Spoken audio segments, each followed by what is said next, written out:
Comment je répartis mon argent personnel?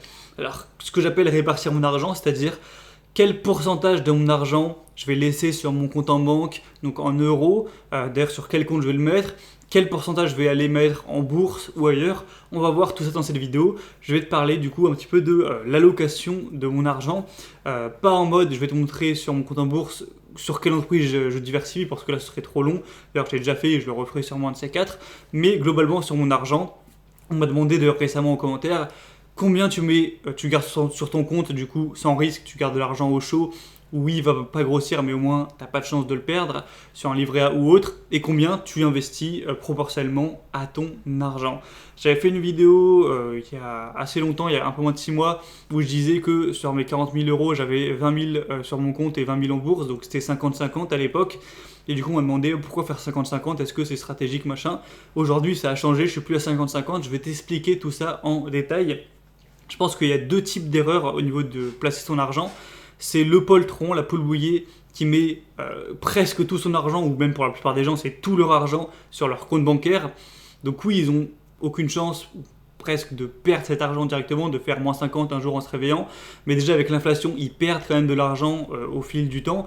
Vraiment, je crois que si tu mettais 10 000 euros sur un compte en 2000, aujourd'hui, ça fait plus que 6 000 euros, un truc comme ça. Donc ils perdent quand même pas mal d'argent à long terme.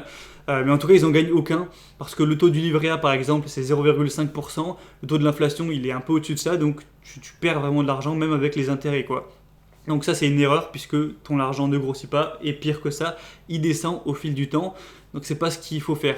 Deuxième erreur, c'est un petit peu, comment dire, le nouveau riche, ou celui qui veut devenir nouveau riche, qui est avide d'argent, qui est cupide, qui veut devenir riche rapidement et qui va mettre jusqu'au dernier centime de son argent sans aucune marge de sécurité sur soit tout en bourse, ou soit encore plus risqué, il va tout mettre en crypto-monnaie, etc. Il va tout mettre sur le Bitcoin dans l'espoir de faire x3. Pour certains chanceux, ça marche, hein, mais c'est très risqué parce que si jamais ça marche pas, eh bien t'es un peu dans la merde parce que c'était tout ton argent, tu vois. Si tu mets tout ton argent en bourse et qu'il y a une crise, c'est un peu dommage, quoi, tu vois. Donc moi je vais te parler de mon équilibre que j'ai trouvé entre le côté trop risqué à prendre le risque de plumer tout son argent et le poltron, la poule mouillée. Moi je pense que ce qu'il faut, c'est garder une marge de sécurité fixe qui n'est pas variable. Ça peut être en fonction de ton choix. Tu peux l'estimer en temps de survie. Par exemple, tu peux te dire, moi je garde sur mon compte en banque de quoi vivre 6 mois, peut-être le temps que ça peut te prendre pour vraiment retrouver un travail. Ou alors tu peux te dire, je veux garder 1 an, ou si tu es vraiment sécure, peut-être 2 ans, voire 3 ans. Moi, ma philosophie, c'est 1 an, c'est-à-dire que je me dis, mon business peut se casser la gueule, je peux perdre mes revenus, en totalité ou non.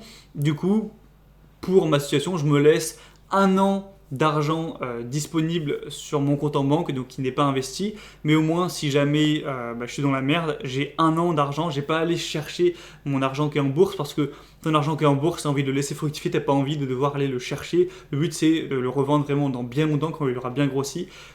C'est pas de l'argent que tu as envie d'aller prendre personnellement en tout cas.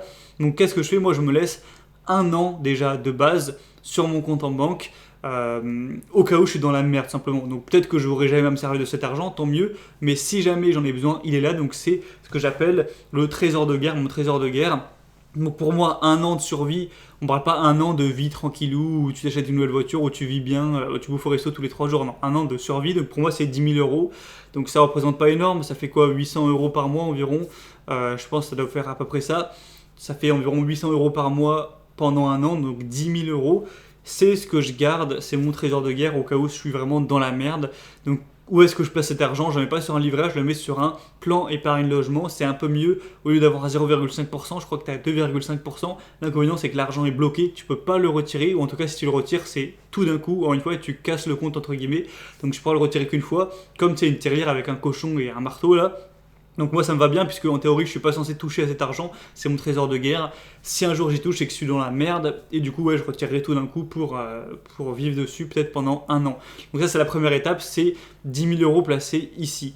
Ensuite j'ai un deuxième compte sur mon compte bancaire, du coup pas investi, c'est ce que j'appelle le butin anti-crise.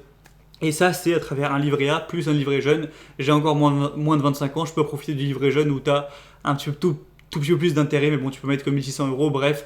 Donc dessus, j'ai 11 600 euros, 10 000 euros sur le livret A et 1 600 euros qui est le maximum sur le livret jeune, donc 11 600 euros. Et ça, c'est quoi l'intérêt? L'intérêt, c'est que tu vas voir après que j'ai une grosse partie de mon argent qui est investi en bourse, sauf que la bourse, il peut y avoir un crack boursier. Le marché peut prendre un moins 30, voire un moins 40, comme ça, en quelques jours, quelques semaines. Si jamais ça arrive, moi, j'ai pas envie de devoir vendre mon argent et de vendre à perte, etc. Ce que je vais faire plutôt, si jamais ça arrive, c'est que je vais profiter de cette crise pour acheter en solde, entre guillemets, les actions. Le problème, tu vois, c'est que si tu mets tout ton argent en bourse et qu'il y a une grosse crise, déjà, tu vas perdre sur le coup. Mais bon, même si tu peux pas vendre, tu n'auras pas encore perdu. Mais du coup, c'est dommage parce que tu auras cette occasion de pouvoir acheter beaucoup moins cher, de te renflouer. Mais si tu as mis tout ton argent, bah, tu n'as pas d'argent disponible et tu ne peux pas aller racheter quand c'est en solde, entre guillemets. Donc moi, je me laisse 11 600 euros que je ne touche pas, que je n'utilise pas, qui sont sur livret à livret jeune. Mais si jamais il y a un crack cet été, dans 1 an, dans 3 ans, dans 5 ans, je virerai cet argent, qui d'ailleurs sera peut-être un peu plus élevé, on va en parler après, pour acheter du coup pas mal d'actions pour voilà, profiter d'une crise. D'un côté, j'aurais perdu beaucoup de par la crise, mais d'un côté, si je rachète, c'est un peu comme un bouclier, un contre-attaque en cas de tendu. C'est pour ça que j'ai appelé ça le butin anti-crise. D'ailleurs, je te montre, là j'ai mon petit papier où il y a tout qui est dessiné. Donc voilà, là on a du coup déjà 21 600 euros. Et je ne l'ai pas précisé, il faudrait peut-être que je le précise. Tout ça, c'est pour une stratégie où j'ai 100 000 euros dans le portefeuille. Actuellement, je n'ai pas 100 000 euros, c'est l'objectif de l'année 2021. Là, je suis à un peu moins de 70 000. Donc, je pense que je vais l'atteindre pour 2021, à part si mon business se casse la gueule dans les mois, mais je ne sais pas ce que j'espère. Donc, je devrais y arriver. À la fin de l'année, normalement, ça devrait être ce que j'aurai niveau allocation de mon argent. Donc, on est déjà à 2 comptes. Trésor de guerre, butin anti-crise. Maintenant, le troisième compte, c'est investissement A. Donc, mon premier compte d'investissement, il y en aura 2. C'est avec un compte titre à travers le courtier en ligne de Giro que j'apprécie pas mal. Et du coup, à travers ce compte titre, mon but, du coup, quand j'aurai 100 000 euros, là, je n'y suis pas encore, hein, c'est d'avoir 50 000 euros investis sur pas mal de choses. Hein. Je ne vais pas faire tout le débrief, mais du coup, c'est plus de l'investissement hors Europe à travers le monde. Vu que c'est avec un compte titre, je peux aller partout. Et du coup, de faire un rendement agressif, entre guillemets, peut-être un peu plus agressif que sur l'autre compte dont je vais te parler après.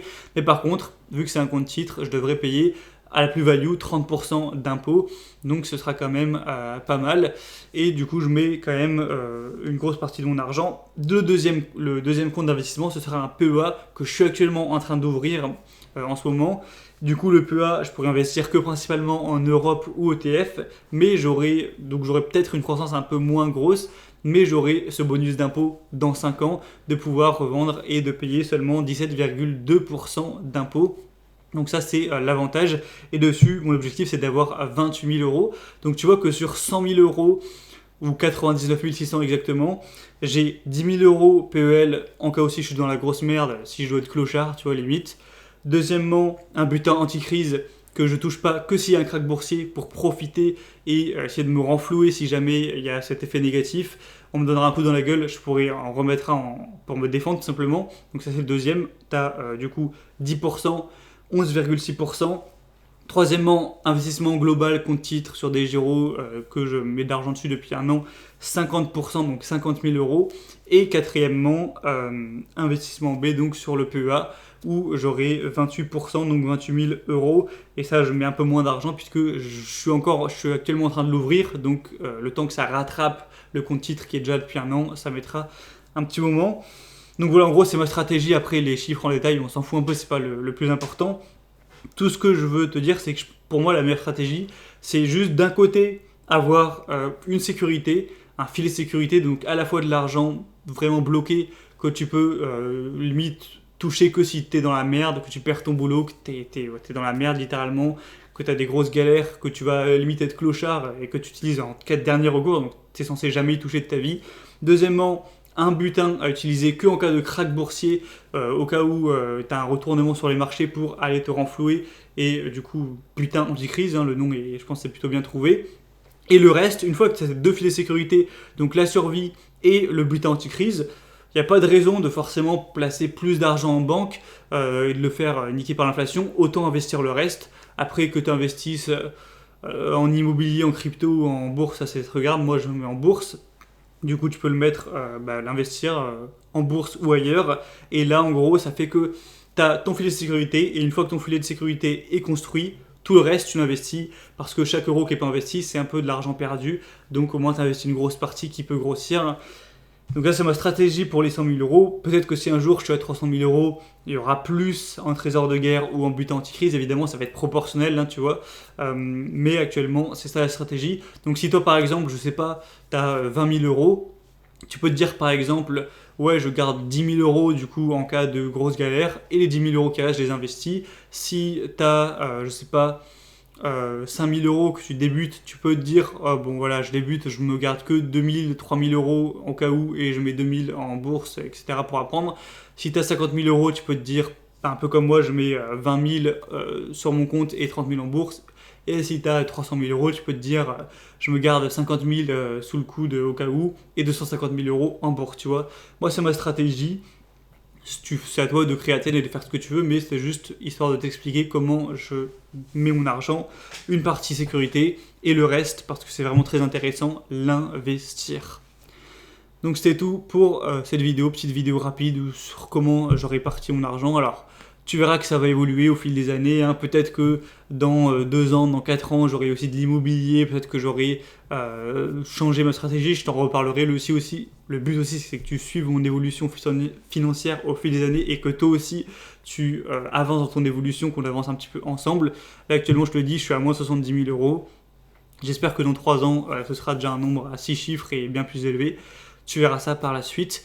Et du coup, si tu veux plus de mon contenu sur vraiment pas mal de sujets, on parle d'argent, on parle de récits de succès, de motivation, mais plein d'autres choses.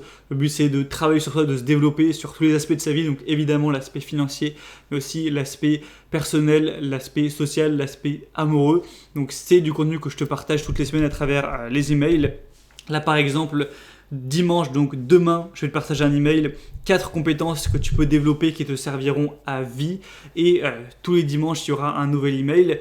Pour les recevoir, c'est libre, c'est gratuit, ça te prendra 40 secondes. Tu cliques sur le premier lien dans la description de cette vidéo, tu rentres ton prénom, ton adresse email, tu cliques sur s'abonner et c'est bon, tu seras dans la liste et tous les dimanches tu recevras un email de valeur où je t'apporterai du contenu pour te booster, pour te motiver, pour t'apporter du contenu, des conseils, te partager des livres, te partager des citations inspirantes, te partager mon évolution, des nouvelles de moi aussi également. Et du coup c'est libre, hein, si ça te saoule, tu peux désinscrire en un clic, c'est gratuit. Il y aura aussi des grosses promos sur mes formations de temps en temps, donc c'est vraiment bénéf. Donc si t'es pas encore inscrit, tu rates chaque dimanche le nouvel email, tu rates en fait à peu près un tiers de mon contenu, donc c'est vraiment dommage. Ça te prendra vraiment 40 secondes aujourd'hui de t'inscrire, donc si c'est pas déjà fait, le premier lien en dessous. Et c'est tout, je te retrouve la semaine prochaine. Ciao.